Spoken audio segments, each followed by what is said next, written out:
Oh, Cubs fam, we got Gridden in the house to talk about the top 10 squads in this game, and I am very nervous about this video because let me tell you, ladies and gentlemen, Gridden he's being very naughty today.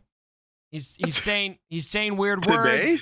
Yes, today specifically. He's got like 55 inches of hair height here, and I don't even know if I should bring you on this video. I don't even know if this is a good idea. I think it was a bold move, all right? Bold move, Cotton. Let's see how it plays out. Okay. All right. So we gone from Super Troopers to Dodgeball. Let's just... why don't we just get right into this and talk about something Galaxy of Heroes? What do you say? Let's get right into this, right, Meow? Meow? I'm sorry, did you just say meow? Do I look like a kitty cat? All right, video. Star Wars Galaxy of Heroes. We are respectable professionals. Let's do this. This is literally the worst time to record a video. All right. We debated this list a lot. And there's going to be a lot to discuss here on the list this month. In particular, what we're doing. So for the first time in this list, we did adamantly stick to no duplicate characters. I know we've been asked for that several times. Sometimes we've done it. Sometimes we haven't done it. This month we're doing that. And then there's also a big debate on which squads to include that tend to get chewed up by galactic legends. So for example, Padme with Cat. Cat is used almost always with Jedi Master Kenobi. Is it even worth ranking a Cat team? And so some of those teams we decided not to rank. Some of them we did. And really kind of what we're using as our benchmark is, in practice, how often are we seeing these squads? And so we'll kind of talk a little bit more about that as we rank them. But some squads that we did not rank, and let's get this out of the way right away. We're not ranking Jedi Knight Luke as an independent squad because he's almost all... I rarely see him used without Jedi Master Luke, unless we're talking 3v3, but this is 5v5 list. And then Padme with Cat, we're not going to rank her this month. I'm not seeing anybody using Padme with Cat. People who have Cat are using her with Jedi Master Kenobi. It's just people who don't have Jedi Master Kenobi, so it's probably happening, but I'm just very, very, very rarely seeing that. And then let's see. Those are pretty much the main two we're not. I think those are the only two. Yeah. Yep. Yeah. Which like you guys just got to understand, like when you're talking like top end rosters and you have all the teams and you got everybody there, we're trying to make teams with everything that's kind of left. And so if we're talking independently, like JKL, yeah, he'd probably be a top 5 team. Like you could make a top 5 team with JKL. You can make a top 5 team with Commander Tano, of course. But just like you're saying, in practice, do you ever see those guys detached from the galactic legend that they are so heavily attached to? Not really. It happens so infrequently that we want to make a list that's a little bit more reliable, and they're the honorable mention of like, they'll be top 5. Of course they are. Duh. Like, yeah. And so so the number 1 and number 2 on this list would be Padme with Cat and Jedi Knight Luke ranked if we were to put them on the list. It's just that in practice there's not a whole lot of value putting them there when they're not used in practice. So all right, and by the way, that was comfortably the most serious I've seen you in the last month. So good job. You kept it together there. Thanks. Finger guns. All right, we're gonna go in 2s. 9 and 10. We got Padme without Cat coming in at number 9, and Bando in at number 10. And spoiler alert, something else to talk about this is we're still not including Grievous on the list. Bando over Grievous. I'm going to let you attack the mob on that because I know there's going to be people who don't like that. Send it. Just send it. I got him. No. Grievous, look, he's a staple defensive team because he steals banners. That's what he does. On offense, you're going to get horrible banners. And you're not going to really horrible banners. Terrible. And you're not going to really beat like anything too crazy, and if you manage to, it'll be like probably Grievous like standing left alone by himself and he killed he's just not that good of a, but he's a great defensive team because he strips banners. That's what he does. But overall, is he like one of the best team comps out there? Hey, he's just good old reliable. Absolutely good old faithful over there. Just I think he has fallen from being a top 10 squad for sure. So absolutely, I'm ranking Padme over that, especially because Padme dominates Grievous. Padme can also beat a lot of teams out there, both offensively and defensively. Defensively, she can strip banners, and on offense, you're probably going to lose your banners, but you're safely going to win anything, pretty much. And as we can see there in the 5th slot, we have Zaris. So we're not doing any overlaps. You could throw in 3PO, Commander Tana, all that good fun stuff. We're showing up with Zaris. You got a Relic Xeris under Padme, Shock and it's T. so obnoxious. Yeah, Shock T is another great one that you can throw in there. R2D2. And we struggled. Flexible. We struggled with this one a bit. A lot of people are still using Padme, especially those who don't have Jedi Master Kenobi and maybe don't have Cat yet. And so that's kind of where this team comp comes from. But for those who do have Jedi Master Kenobi, your Padme, in a lot of cases, is kind of becoming obsolete or very differently placed because a lot of those Jedi Master Kenobi teams are taking both, Cat and Kenobi and Ahsoka.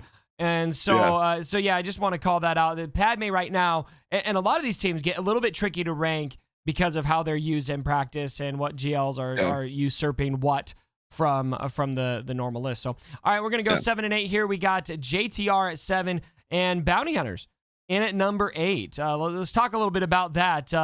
We like Bosk lead there, but there's a lot of options for Bounty Hunters, and boy, they're really flexible. Absolutely. Especially now, where a lot of people are going to start having a lot of those Relic Bounty Hunter squads because you're going for either Lord Vader or Executor or whatever it is. They're becoming, they're getting put back into the spotlight because people are now having to get them for other tunes. And it works great because Bounty Hunters, like you said, they're so flexible, man. You could do a Django lead, will get really annoying, especially on defense, has his uses for offense. Bosk lead can beat Sith Empire, which is huge. Aura lead can beat Gas, which is huge. I mean, they have so much flexibility, and Bosk is just kind of a staple. You throw them on defense, your opponent has to do something pretty decent to beat that. If you got a really fast one, they can really steal some banners or even win. They're going to beat most of these other teams thanks to that insta-kill that you have now from Mando. You can dominate Grievous. You can dominate a lot of these teams that are going to be put in front of you. And they have a lot of flexibility. I really like the Bounty Hunters. I'm kind of low-key excited that I actually, have to level them up now for Lord Vader and Executor because I've always wanted them, but they've always been like more of a luxury, Absolutely. And now they're getting put into the spotlight. So I'm excited about them. And yeah, they have so much flexibility. Speaking of characters that need to be put back in the spotlight, can we require Nest for a Galactic Legend, please? Because I really want to relic my Nest, and I still can't find time to. But Bounty Hunters, yeah, exactly agree with everything you said. I think JTR is an interesting one, too. I think a lot of people would maybe be sitting at home, wherever they're at, watching this, on the toilet. Where's my toilet watchers? Comment below. JTR with the Handbag Bros. Well, Handbag Bros are used with Rey. I think this is a good example of, we do see these characters used with Rey, but they're so often used outside of that team that it's worth ranking this team. I see Rey with the Handbag Bros just as much as I see them with see her with IG-11 and Queel, and with a plethora of other characters. She's just one of the most flexible Galactic Legends that we've got. And so I think it is valuable to rank this JTR team, and this is a really good sleeper defensive team that you can place out there. Absolutely. Yeah, you make a blitzing fast resistance hero Finn. And man, he just gets things rolling. You're almost guaranteed you're stealing a lot of banners. This team also on offense this is another team that can beat Darth Revan. If you mod it right and you play it right, this can beat Darth Revan. It's a very, very powerful team, especially with BB-8 in there. If you were to slot in, Holdo is great. Finn's fine there. There's a lot of tunes that you can kind of slot in there as well that you're probably going to get max banners on offense because of all of that protection recovery. You got taunts, you got counters. There's a lot of stuff going on with that JTR squad. And JTR, I feel like, kind of like BAM, sometimes gets kind of this weird sort of like, they're not that good of journey characters, but they're still freaking awesome. Right. They're still a really good squad. And JTR, you're going to be able to beat most teams with that team pretty handily. Love it. Great point. All right, moving on. It's about to get spicy in here, Grid. Are you ready for this? We're going to go on a little spice run through Kessel right now. And we got Troopers at number 5. Now, part of that is assisted by, we're not ranking Jedi Knight Luke. We're not ranking Padme in above them, and so it kind of clears some space. But I also do think that Troopers, we were thinking about it. 5 felt a little high for Troopers, but if you look below them, I really don't think any of those teams on the right side of this list are better than Troopers. It's look, Troopers, it's such an interesting, Troopers has always been like kind of fun, you know, and you're like, I could beat, You used to use them for like Night Sisters and Bounty Hunters or something like that, and then Piet joined the crew, and you're like, okay, I can beat actually a lot of things now. And then they added Death Trooper and Gideon, and sadly I don't think it works anymore. But they used to beat C. But with that lineup, man, yeah, you're beating Darth Revens. You're beating everybody else on this list. If they go first, you're probably beating any team out there, excluding Galactic Legends. They have so much DPS, so much speed, so much turn meter gain, all that good stuff. And then Bad Batch are awesome too. Bad Batch that's the debate is Bad Batch and Troopers. I think one could make an argument for both of them being at number 5. I do give the edge to Troopers. I think you do as well. Yeah. I think part of it is like Bad Batch are super good. They have so much survivability, so much durability, protection recovery, health recovery, force. I mean, they got like every buff in the game. It's very high single target damage dealer. Yes. They are a solid team. And they're going to beat a lot of teams out there. I feel more confident bringing in Troopers against. And anything that I would bring like the Bad Batch in against, I would also use Troopers for, and I'd feel safer with Troopers. And there's teams that I would take the Troopers in against that I would not use Bad Batch for. So I think they get the edge over Bad Batch. Absolutely. There you go. Very, very well said. Now, everyone, give your opinions down below. I think when it comes to Troopers and Bad Batch, there's a lot of give and take on them. You almost might be able to tie them, but I do think I give the edge to Troopers just for how powerful and how fast and how much damage can come out of that team. Let's go. We're just gonna reveal the rest of the list here because these top 4 are pretty self-explanatory. Obviously, Gas is gonna be up there at number 1. Darth Revan, CLS, and Jedi Knight Revan at number 4. Now, we have had CLS and Darth Revan tied. We're going to talk a little bit about why they're no longer tied, and we're giving that 2 spots solely to Darth Revan.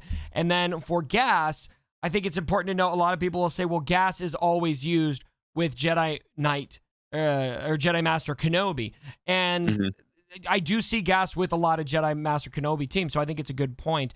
The reason why we are still confidently ranking Gas on this list with the 501st is just because of the sheer volume of attention the Gas 501st still gets in the game. There's so many plays that you use Gas 501st, not just in TB, but in Grand Arena. I'm seeing Gas 501st placed on defense a lot. It's one of those characters where you can slip him out of your Jedi Master Kenobi team and still get value out of him. And so I do think we need to rank Gas 501st personally. Yeah, absolutely. He's not like, I mean, if we're talking arena, yeah, of course you're going to put in Gas with JMK. But yeah, if we're talking like defense or offense with JMK for like Grand Arena, absolutely you can survive just fine without bringing in Gas. And Gas 501st is still an absolutely dominating team, both on offense and defense. They're going to beat every team that's on this list handily on offense.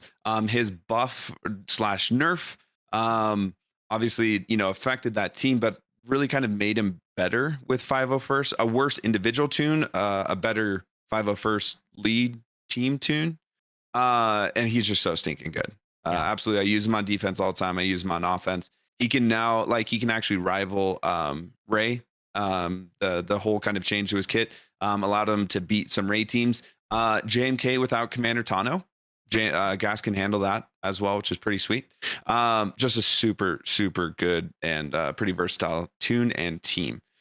So yeah, I'd give him first, but all these other ones are so close to each other. CLS, you can make an argument for, I think, any one of those top 3, 1, 2, or 3. They're all so good. Such stellar teams. Here's why I'm giving the edge to Darth Revan over CLS. Is Darth Revan has the GL counter viability post nerf. CLS not so much. Yeah. The only one even prior to, I mean, obviously CLS, nothing changed with CLS with, the great nerfing. But CLS could beat a Basti JML team. But so could Darth Revan. So, I mean, that doesn't really give him an edge over it, but Darth Revan can still continue to beat JML leads and can be used to do some serious work on Ray teams as well. So I do give him the slight edge. But I mean, minimally, they are so close. Yeah, I do give that slight edge to Darth Revan for sure. All right, that's gonna pretty much wrap it up for this video. I do want to call out one more thing though. We are recording this live, and I had some awesome feedback. Shout out to my boy B Cubed as we were talking about the troopers consideration. I think one of the biggest, I guess, flaws that people like to point out with troopers is that they're exclusively an offensive team, and I do like to use them on offense. But look at this right here. This is on swgh.gg, and troopers actually have the 5th highest hold rate out of any team in the game right now on defense at 16.9. I did not know that either. And you see here right now, they're not placed quite as much. I mean, look at how many instances we're referring to there. So that's kind of the catch in that data that doesn't necessarily make them the magic holder. But still, the hold rate for those who do place pretty high. So don't necessarily count out troopers as a viable defensive team. I think that's something a lot of people get it in their minds that they're just used for offense. And I actually ran into troopers on defense once, and they lit me up. I couldn't beat them. Yeah. Look, I'm one of those voices. I constantly say like troopers are really good on offense, and it's not. I've never mean to say that like troopers are bad on defense. It's just they have so much extreme viability for offense that sometimes it's kind of a trade-off of, you know, if you put them on defense, it's kind of like, you know, if your opponent has, you know, CLS, you know, Gas, JKR, Darth Revan, whatever, if they have any of these, you know, good teams, they're obviously going to beat it. But outside of that, yeah, like if you leave your Piet chilling there at like, you know, 320, whatever, 330 speed or something like that, which is super attainable for him, you leave that on defense and you have a 350 Gideon in this super high offense Dark Trooper. Yeah, that team's disgusting on defense. Absolutely. That is a really difficult team on defense. So it's not that they can't be put on defense. Just I feel like sometimes their offense viability outweighs their defense viability. Not to say that they're bad on defense, because they are pretty money on defense still. So, but that's an interesting stat. I didn't know that. I knew that they had viability on defense. I don't really do it a lot. I put them on, use them on offense, but hearing that the hold stat was that high, it's pretty fascinating. So, yeah, I mean, that's higher than Ray. That's going to do it for today. Gridden, thank you so much for coming, and thank you for pulling it together and actually being like a professional human being. Look, man, I'm going to have to take a nap after this and go make some inappropriate, probably like D's nuts jokes or something somewhere. So you're going to go post to your OnlyFans? Yes. OnlyFans.com/GriddenWW. Get out of here. Just get out of here.